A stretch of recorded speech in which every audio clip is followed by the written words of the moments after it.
kind when it occurred to them, simple even beyond the simplicity of a country lad like me, and had some glimmerings of honesty.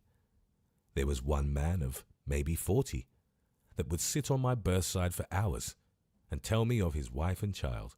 He was a fisher that had lost his boat and thus been driven into the deep sea voyaging. Well, it is years ago now, but I have never forgotten him. His wife, who was young by him, as he often told me, waited in vain to see her man return.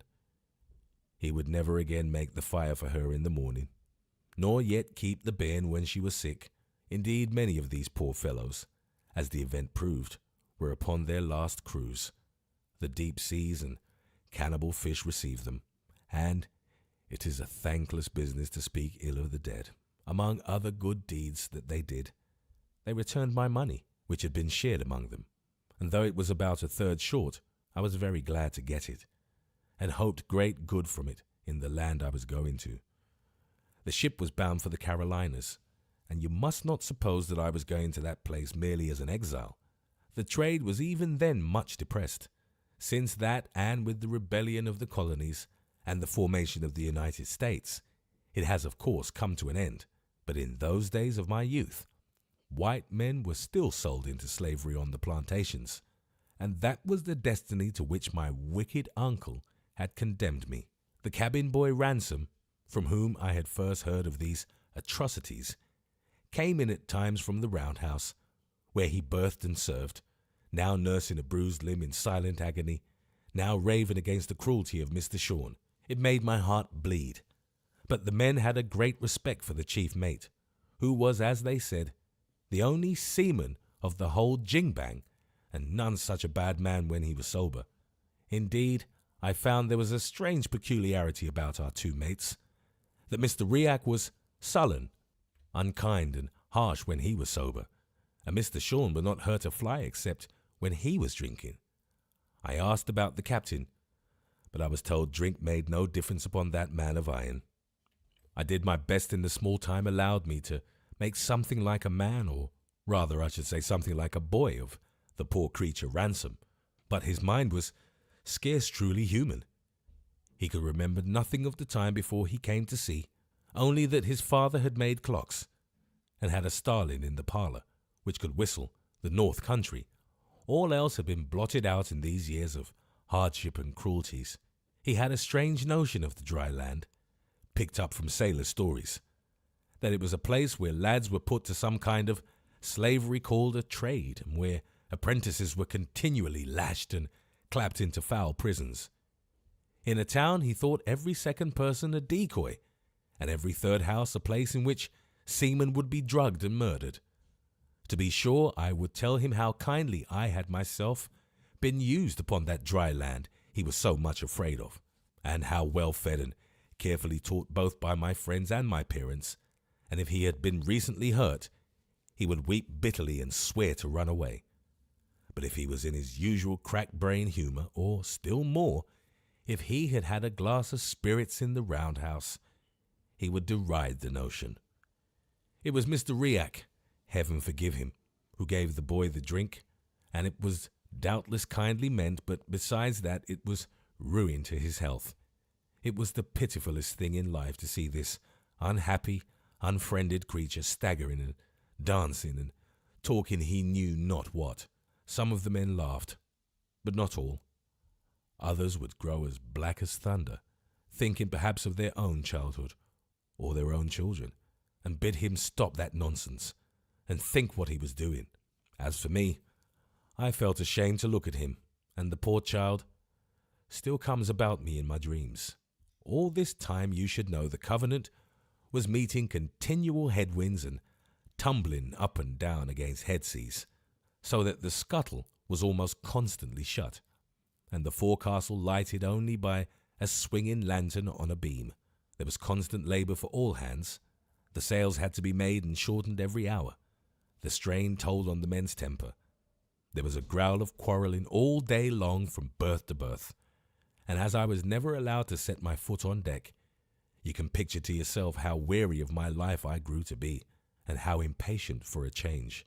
And the change I was to get, as you shall hear, but I must first tell of a conversation I had with Mr. Riak, which put a little heart in me to bear my troubles. Getting him in a favourable stage of drink, for indeed he never looked near me when he was sober, I pledged him to secrecy and told him my whole story. He declared it was like a ballad, that he would do his best to help me, that I should have paper, pen, and ink, and write one line to Mr. Campbell and another to Mr. Rankillior, and that if I had told the truth, 10 to 1 he would be able, with their help, to pull me through and set me in my rights. And in the meantime, says he, keep your heart up. You're not the only one, I'll tell you that. There's many a man hoeing tobacco overseas that should be mounting his horse at his own door at home, many and many. And life is all a variorum, at the best. Look at me. I'm a laird's son, and more than half a doctor, and here I am, man Jack to hoe season. I thought it would be civil to ask him for his story. He whistled loud. Never had one, said he. I like fun, that's all. And he skipped out of the forecastle. Chapter 8. The Roundhouse. One night, at about 11 o'clock, a man of Mr. Riak's watch, which was on deck, came below for his jacket, and instantly there began to go a whisper about the forecastle, that Sean had done for him at last.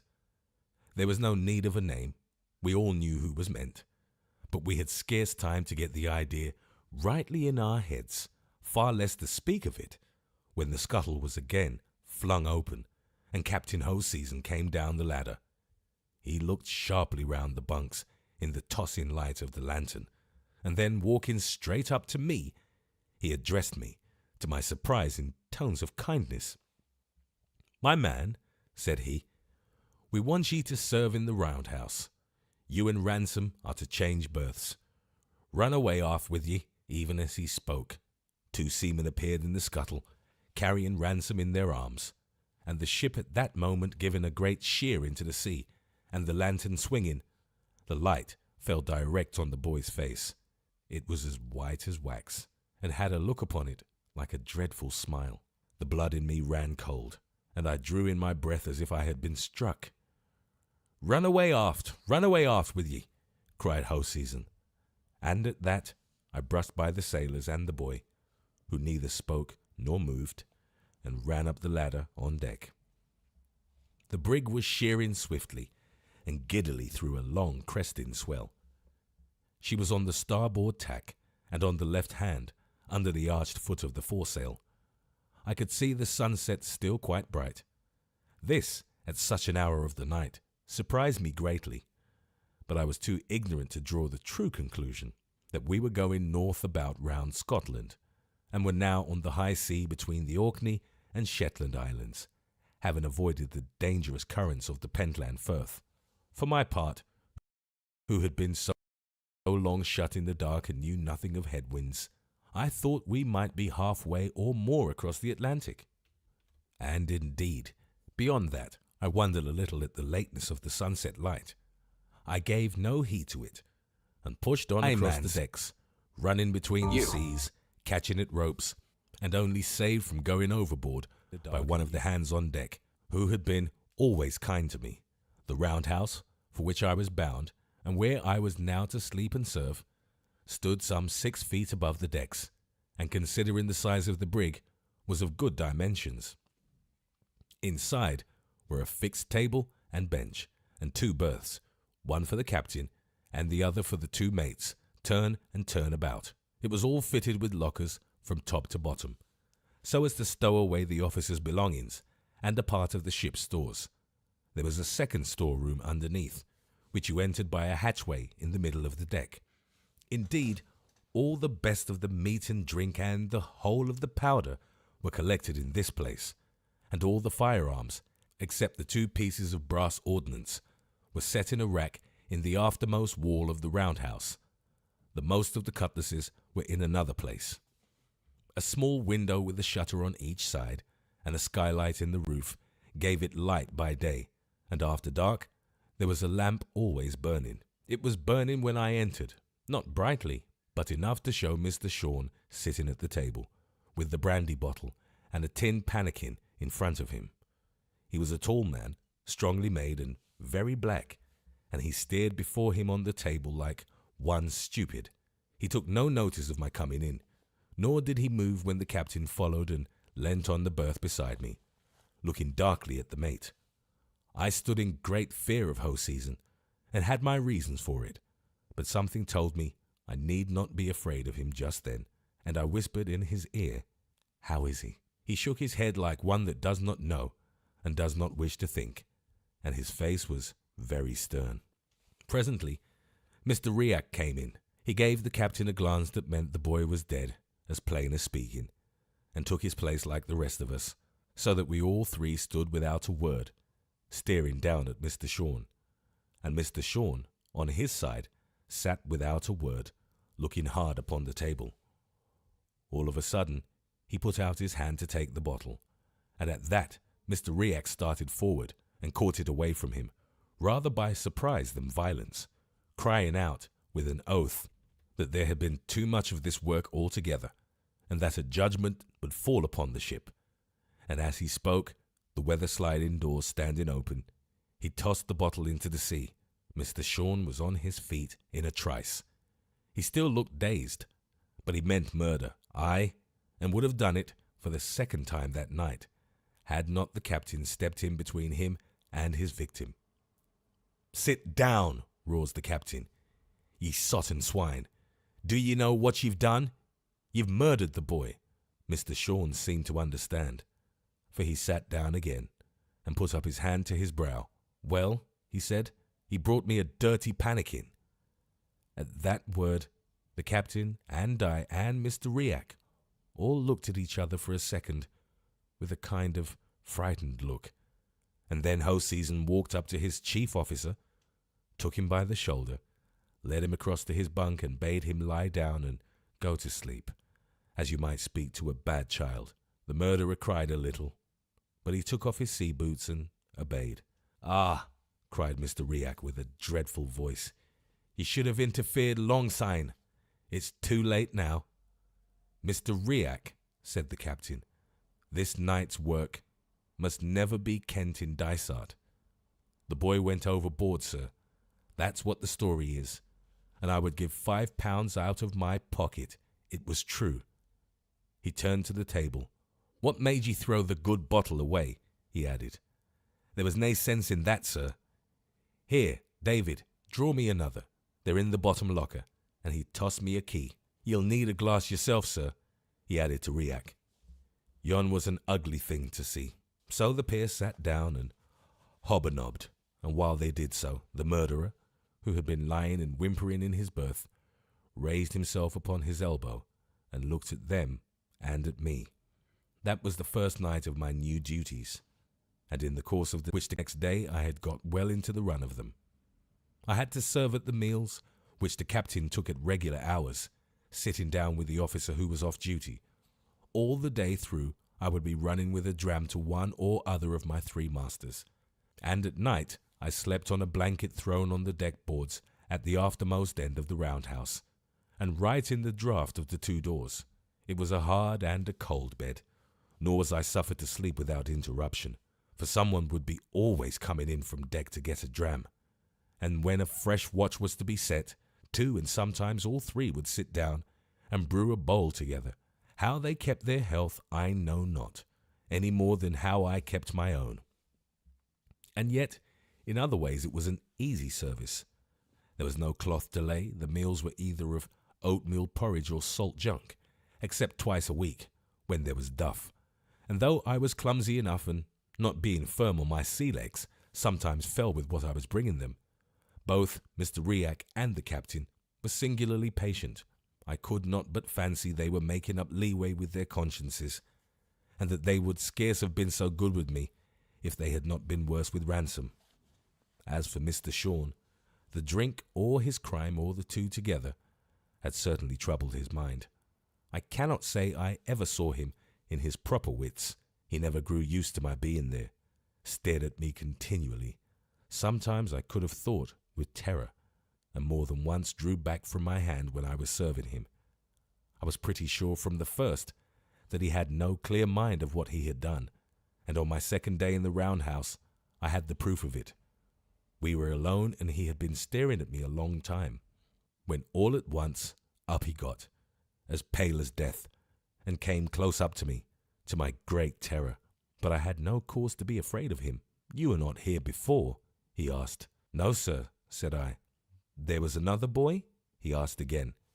And when I had answered him, "Ah," says he, "I thought that," and went and sat down without another word except to call for brandy. You may think it strange, but for all the horror I had, I was still sorry for him. He was a married man with a wife in Leith, but whether or no he had a family, I have now forgotten. I hope not. Altogether, it was no very hard life for the time it lasted, which, as you are to hear, was not long. I was well fed as the best of them, even their pickles, which were the great dainty. I was allowed my share of, and had I liked, I might have been drunk from morning to night, like Mr. Shawn. I had company too, and good company of its sort. Mr. Riak, who had been to the college, spoke to me like a friend when he was not sulking, and told me many curious things, and some that were informing. And even the captain, though he kept me at the stick's end the most part of the time, would sometimes unbuckle a bit, and tell me of the fine countries he had visited.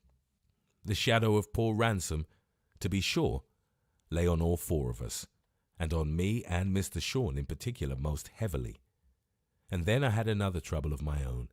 Here I was doing dirty work for three men that I looked down upon, and one of whom at least should have hung upon a gallows. That was for the present, and as for the future, I could only see myself slaving alongside of negroes in the tobacco fields. Mr. Riak, perhaps from caution, would never suffer me to say another word about my story. The captain, whom I tried to approach, rebuffed me like a dog and would not hear a word. And as the days came and went, my heart sank lower and lower, till I was even glad of the work which kept me from thinking. Chapter 9. The Man with the Belt of Gold. More than a week went by, in which the ill luck that had hitherto pursued the Covenant upon this voyage grew yet more strongly marked. Some days she made a little way, others she was driven actually back. At last we were beaten so far to the south that we tossed and tacked to and fro the whole of the 9th day, within sight of Cape Wrath and the wild, rocky coast on either hand of it. There followed on that a council of the officers, and some decision which I did not rightly understand, seeing only the result, that we had made a fair wind of a foul one, and were running south. The 10th afternoon there was a falling swell, and a thick, wet, white fog that hid one end of the brig from the other. All afternoon when I went on deck, I saw men and officers listening hard over the bulwarks. For breakers, they said, and though I did not so much as understand the word, I felt danger in the air and was excited. Maybe about 10 at night, I was serving Mr. Riak and the captain at their supper, when the ship struck something with a great sound, and we heard voices singing out. My two masters leapt to their feet. "She's struck," said Mr. Riak. "No, sir," said the captain. "We've only run a boat down," and they hurried out. The captain was in the right of it. We had run down a boat in the fog, and she had parted in the midst and gone to the bottom with all her crew but one.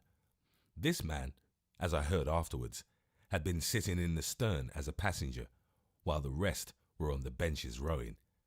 At the moment of the blow, the stern had been thrown into the air, and the man, having his hands free, and for all he was encumbered with a frieze overcoat that came below his knees, had leapt up and caught hold of the brig's bowsprit.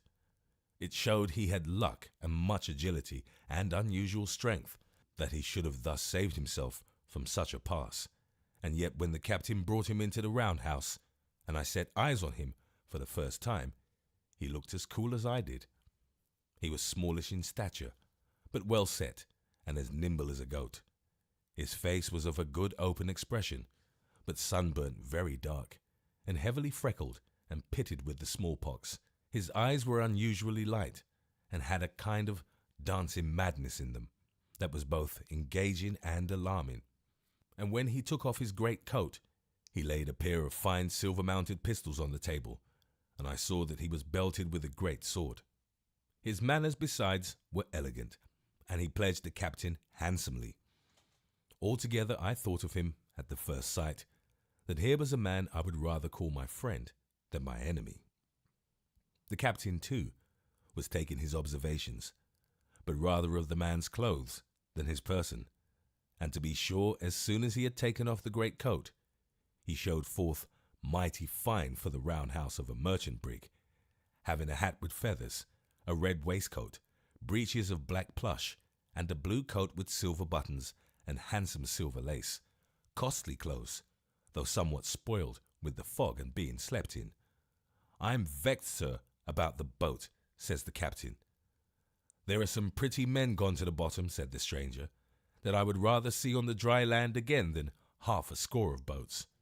"Friends of yours?" said Hoseason. "You have none such friends in your country," was the reply. "They would have died for me like dogs." "Well, sir," said the captain, still watching him, "there are more men in the world than boats to put them in." "And that's true too," cried the other, "and ye seem to be a gentleman of great penetration." "I have been in France, sir," says the captain, so that it was plain he meant more by the words than showed upon the face of them. "Well, sir," says the other, "and so has many a pretty man, for the matter of that." "No doubt, sir," says the captain, "and fine coats." "Oh ho!" says the stranger, "is that how the wind sets?" And he laid his hand quickly on his pistols. "Don't be hasty," said the captain. "Don't do a mischief before ye see the need of it. Ye've a French soldier's coat upon your back, and a Scotch tongue in your head, to be sure, but so has many an honest fellow in these days, and I dare say none the worse of it." "So," said the gentleman in the fine coat, "are ye of the honest party?" Meaning, was he a Jacobite, for each side in these sort of civil broils takes the name of honesty for its own.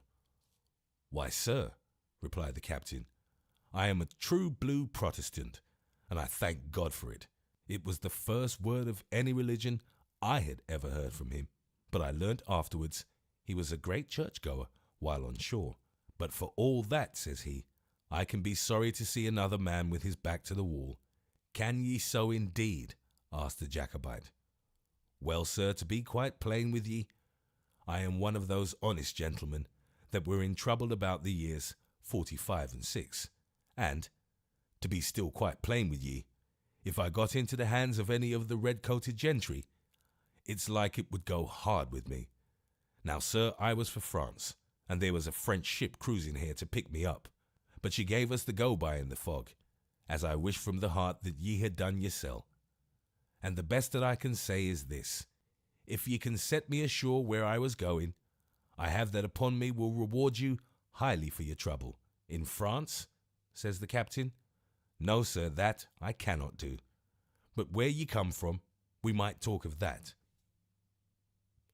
And then, unhappily, he observed me standing in my corner, and packed me off to the galley to get supper for the gentlemen. I lost no time, I promise you, and when I came back into the roundhouse, I found the gentleman had taken a money belt from about his waist, and poured out a guinea or two upon the table. The captain was looking at the guineas and then at the belt, and then at the gentleman's face, and I thought he seemed excited. "Half of it," he cried, "and I'm your man." The other swept back the guineas into the belt, and put it on again under his waistcoat. "I have told ye, sir," said he, "that not one doit of it belongs to me. It belongs to my chieftain." And here he touched his hat. "And while I would be but a silly messenger to grudge some of it that the rest might come safe, I should show myself a hound indeed if I bought my own carcass any too dear. 30 guineas on the seaside, or 60 if you set me on the Linlock. Take it if ye will, if not, ye can do your worst." "Aye," said Hoseason, "and if I give ye over to the soldiers, ye would make a fool's bargain, said the other. My chief, let me tell you, sir, is forfeited, like every honest man in Scotland. His estate is in the hands of the man they call King George, and it is his officers that collect the rents, or try to collect them. But for the honour of Scotland, the poor tenant bodies take a thought upon their chief lying in exile. And this money is a part of that very rent for which King George is looking. Now, sir, you seem to me to be a man that understands things. Bring this money within the reach of government, and how much of it'll come to you? Little enough, to be sure, said Hoseason. And then, if they knew, he added dryly, but I think if I was to try, that I could hold my tongue about it. Ah, but I'll begock you there, cried the gentleman. Play me false, and I'll play you cunning. If a hand is laid upon me, they shall ken what money it is. Well, returned the captain, what must be must, 60 guineas and done. Here's my hand upon it. And here's mine, said the other. And thereupon the captain went out, rather hurriedly, I thought, and left me alone in the roundhouse with the stranger. At that period, so soon after the 45, there were many exiled gentlemen coming back at the peril of their lives, either to see their friends or to collect a little money. And as for the Highland chiefs that had been forfeited, it was a common matter of talk how their tenants would stint themselves to send them money, and their clansmen outface the soldiery to get it in, and run the gauntlet of our great navy to carry it across. All this I had, of course, heard tell of, and now I had a man under my eyes whose life was forfeit on all these counts, and upon one more, for he was not only a rebel and a smuggler of rents, but had taken service with King Louis of France. And as if all this were not enough, he had a belt full of golden guineas round his loins. Whatever my opinions, I could not look on such a man without a lively interest. And so you're a Jacobite, said I, as I set meat before him. Aye, said he, beginning to eat, and you, by your long face, should be a Whig? Betwixt and between, said I, not to annoy him, for indeed I was as good a Whig as Mr. Campbell could make me. And that's Nathan, said he. But I'm saying, Mr. Betwixt and between, he added, this bottle of yours is dry, and it's hard if I'm to pay 60 guineas and be grudged a dram upon the back of it. I'll go and ask for the key, said I, and stepped on deck. The fog was as close as ever, but the swell almost down. They had laid the brig to, not knowing precisely where they were, and the wind, what little there was of it, not serving well for their true course. Some of the hands were still hearkening for breakers, but the captain and the two officers were in the waist with their heads together. It struck me, I don't know why, that they were after no good, and the first word I heard, as I drew softly near, more than confirmed me. It was Mr. Riach, crying out as if upon a sudden thought. Couldn't we wow him out of the roundhouse? He's better where he is, returned Hoseason. He hasn't room to use his sword. Well, that's true, said Riach, but he's hard to come at. Hut, said Hoseason. We can get the man in talk, one upon each side, and pin him by the two arms. Or if that'll not hold, sir, we can make a run by both the doors and get him under hand before he has the time to draw. At this hearing, I was seized with both fear and anger at these treacherous, greedy, bloody men that I sailed with. My first mind was to run away. My second was bolder. Captain, said I,